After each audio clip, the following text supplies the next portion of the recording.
আসসালামু আলাইকুম, সকল শান্তি বর্ষিত হোক। তো আজকে আমরা ডেড ফোন নিয়ে ডিসকাশন করব। আসলে ডেড মোবাইল যেমন খুলে কাজ করতে হবে, পাশাপাশি খোলার আগে একটা মোবাইল আমাদেরকে শুরু থেকে আইডেন্টিফাই করতে হবে। প্রথমে আমরা কি করব,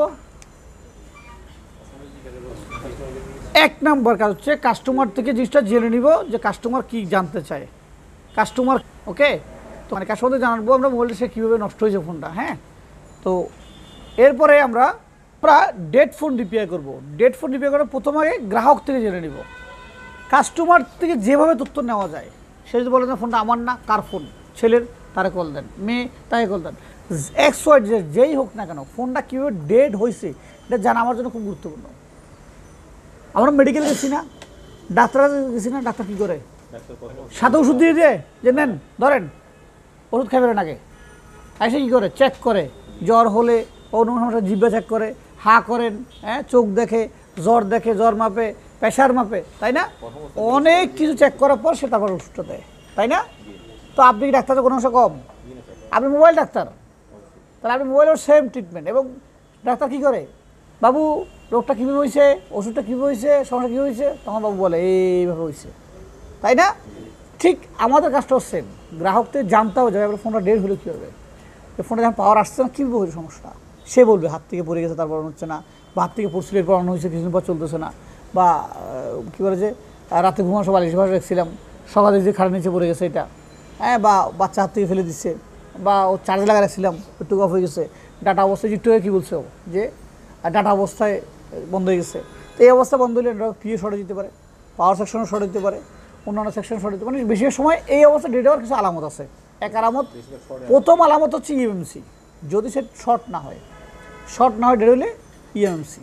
আরও বলছে কি যে এটা 5 অটো আসতেছে, আরও কাবলা আছে এবং পাওয়ার সুইচটা চেপে আছে, হতে পারে যে রিডিং আসতেছে 5।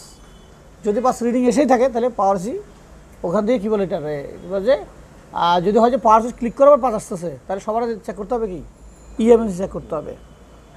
এরপরে গিয়ে আমরা অন্য সেকশন চেক করতে পারবো, যেহেতু সে কাস্টমার বলতেছে যে আমি অনলাইন ইউজ করার সময় বা ডাটা ইউজ করার সময় ফোনটা আমার বন্ধ হয়ে গেছে।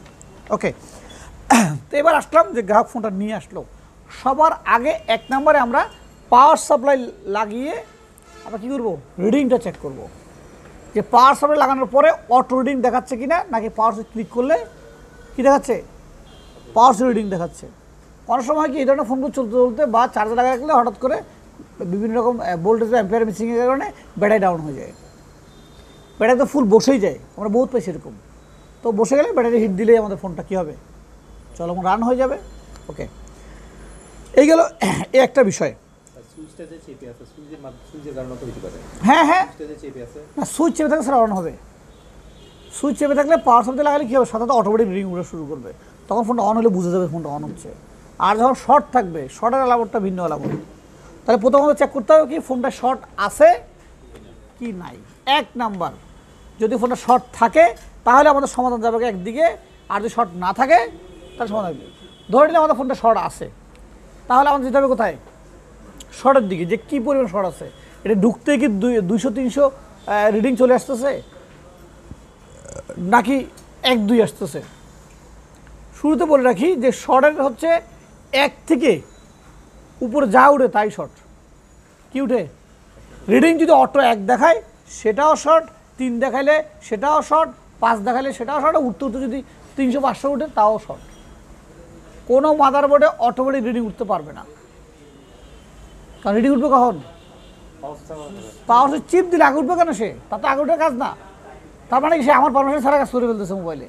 সো অটো উঠলে কি এটা শর্ট। ওকে, এবার ব্র্যান্ডে ভাগ আছে। এমআই মোবাইলের অটো উঠলে একরকম হয়, অপ্পো মোবাইলে অপ্পো, ভিভো এগুলো সবগুলো একই রকমই হয়। স্যামসাং হইলে একটু ভিন্ন ধরনের হয়, আইফোন হলে ভিন্ন ধরনের হয়। যেহেতু সার্কিট ডায়াগ্রাম বা সার্কিট প্যাটার্নটা ভিন্ন ভিন্ন, সেক্ষেত্রে রোগেরও কি আলামত, কি ভিন্ন ভিন্ন আলামত আসে রোগের। ওকে, তো এমন অবস্থায় যদি শর্ট হয় তাহলে আমাকে, যদি শর্টটা ইনপুট হাই কারেন্টের শর্ট হয় তাহলে অটোমেটিক যে রিডিংগুলো আসবে সেই রিডিং অনুপাতে কোথায় গরম হয় এটা আমরা ফাইন্ড আউট করে সলভ করতে পারবো। আর যদি রিডিং আসে যেমন যে এই কাজটা করলাম একটু আগে, আমার বেলালে যে কাজটা করলাম, এই কাজটা করাটা কিন্তু চ্যালেঞ্জিং একটা কাজ ছিল আমাদের জন্য। খুব চ্যালেঞ্জিং। যে আমরা ডাউট করছি কি যে আমাদের চার্জিংয়ে যে আইসি বা বুটিং আইসি, পাওয়ার আইসি, মিনিটা, পিএমআই এটা ওভারহিটিং দেখাচ্ছে, এটা চেঞ্জ করে প্রবলেমটা হয়ে যাওয়ার কথা, কিন্তু এটা চেঞ্জ করার পরও কি হয় নাই, প্রবলেম সলভ হয় নাই। পরবর্তী আমরা এটাকে আবার ভোল্টেজ ইনপুট করে তখন বুঝতে পারছি না এটা আবার পিএ শর্ট। এই ধরনের শর্টগুলো কিন্তু বোঝা খুব কষ্টকর। তুমি অভিজ্ঞতা করা ছাড়া এই শর্টগুলো তুমি খুলতে পারবে না। তোমার আগে এটা নিয়ে প্রপার একটা অভিজ্ঞতা হইতে হবে, ভালো লেভেলের অভিজ্ঞতা, নাহলে কাজ তুমি করতে পারবে না। তাহলে অটো রিডিং আসটা শর্ট, এটা যে রিডিং আসটা আমরা শর্ট দিয়ে ক্লাস করাইছি আমরা, এদিকে চলে যাব। এবার ধরে নাও কোনো রিডিং নাই ওখানে, কি নাই, রিডিং নাই, কি পাওয়ার সুইচ ক্লিক করে রিডিংই আসতেছে না ওখানে। তো প্রথমে কী করতে হবে, পাওয়ার সুইচের আমাদের ওখানে রিডিং চেক করতে হবে মিটার দিয়ে, যে ওখানে কোনো সেন্স আছে কি না, কোনো জিআর মান দেখাচ্ছে কি না। যদি জিআর মান দেখায় তাহলে আমরা একদিকে যাব, আর জিআর মান না দেখালে অন্য জিনিস। জিআর মান যদি না দেখায় তাহলে এটা কাটা আছে, এটা টানলে হয়ে যাবে। আর জিআর মান দেখালে এরপর ভোল্টেজ কত ভোল্ট ওখানে আছে। একটা পাওয়ার সুইচে মিনিমাম ভোল্ট শুরু হয় 1 ভোল্ট থেকে, 1.2 অনেক বোর্ডে পাওয়া যায়, 1.8 মানে 1.8 পর্যন্ত বেশিরভাগ সময় হয়, কিছু কিছু 2 উপরেও হয়।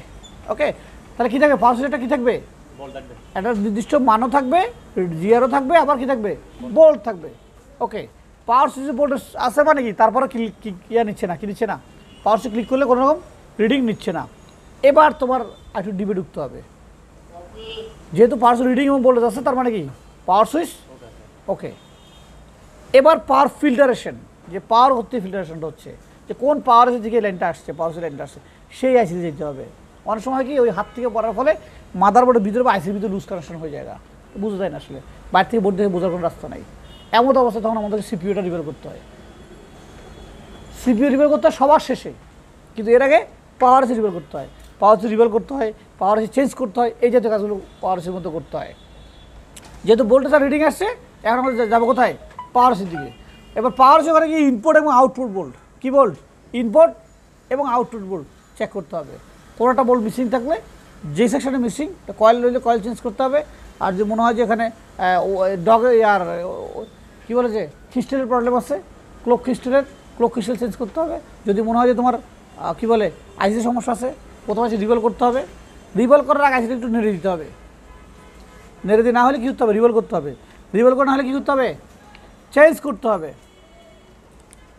এই হচ্ছে পাওয়ার ক্রাইটেরিয়া। যদি একদম রিডিং না আসে, এবার রিডিং আসে 2, 3, 4, 5, 10, রিডিংয়ের মামলাটা ভিন্ন মামলা।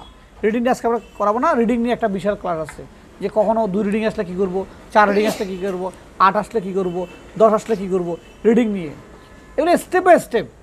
সো ডেট ফোন আসলে সবার আগে কী করবো, 1 নাম্বার কাস্টমার জেনে নিব, 2 নাম্বার কী করবো, মোবাইলটাকে ভালো করে দেখবো যে মোবাইলের অবস্থা কী, এদিকে হাত থেকে পড়া, ভাঙা, ডিসপ্লে ভাঙা বা ভাঙা। কারণ অনেক ফোন আমাদের কাছে নিয়ে এসে আমরা ঠিক করি না, যেই ফোনগুলো অতিরিক্ত আসার খেয়ে মাদারবোর্ড ব্যাকা হয়ে গেছে, কেচিং বাঁকা হয়ে গেছে, বোর্ড বাঁকা হয়ে গেছে, এগুলো আমরা ডিসপ্লে লাগাই না। আমরা এগুলো ডিসপ্লে লাগানো হচ্ছে নিজের ফাঁদে নিজে পড়া। অতিরিক্ত ভাঙা যখন হবে, মোবাইল যখন বাঁকা হবে, তুমি যখন ডিসপ্লে লাগানোর জন্য নিবা, হয়তো ডিসপ্লে আসবে, ফিটিং করার পর কী আসবে না, নেটওয়ার্ক নাই, চার্জিং নাই, এই নাই, ওই নাই, সেই নাই। কাস্টমার কী বলবে, যে তোমার ডিসপ্লে তুমি রেখে দাও। আর ডিসপ্লে দোকানদার কী বলবে, কিনে ফেলছো, টাকা দাও। একটা মাঝখানে একটা ঝামেলা হেসালে আমরা পড়ে যাবো। সো অতিরিক্ত ভাঙা হয়ে গেলে এটা আর কী করা যাবে না, করা যাবে না। ঠিক আছে, তো এই পর্যায়ে আমরা এই পাওয়ার নিয়ে একটু ডিসকাশন করবো। যে ভিডিওটা আমরা করছি, ভিডিওটা আমাদের চ্যানেলে থাকবে, কিন্তু ভিডিওটা একটু বারবার দেখবো, কারণ এখানে এই বিষয়গুলো আমরা যখন কাজ করবো তখন এগুলো মাথায় থাকবে না, তখন যখন ভুলে যাবো তখন বিষয়গুলোকে কী করবো, রিপেয়ার করে চর্চা করবো। ঠিক আছে, আজকে এই পর্যন্ত। এরপর আমাদের ক্লাস চলতে থাকবে। এত বড় ভিডিও আসলে ইউটিউবে দেওয়া পসিবল হয়ে ওঠে না।